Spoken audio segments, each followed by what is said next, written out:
following question reads that which list contains both scalar and vector quantities. We need a scalar. Scalar quantities are those that have a value but no direction. Vector quantities are the one that have a magnitude as well as a direction. So let's start with the first one, acceleration. I'm going to write a v on top. Acceleration is a vector quantity because you accelerate in a particular direction. Similarly, momentum is a vector quantity as well because momentum is always in a particular direction. Velocity is also a vector quantity.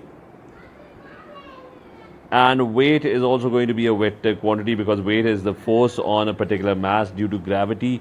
So the force is going to have a particular direction. So all four quantities are vector in the first example. Now, if you look at option B, the first one, area is a scalar because it has no direction. Current is also a scalar quantity because current, although it has a particular direction, but that direction is relative to the surface. If you twist a circuit around, the direction of the current would change, but the direction of the current is irrelevant to the circuit. It's only an arbitrary direction.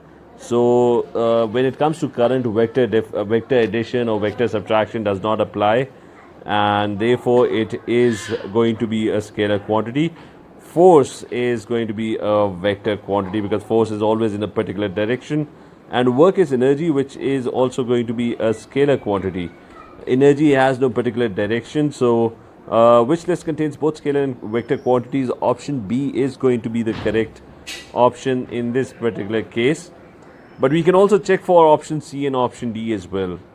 Distance is a scalar quantity. Kinetic energy is a scalar quantity.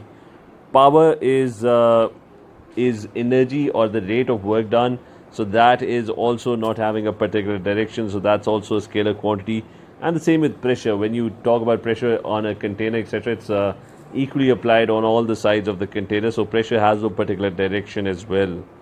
And the same pretty much applies to D as well. They're all scalar quantities: mass, temperature, time, and speed. They don't have a particular direction.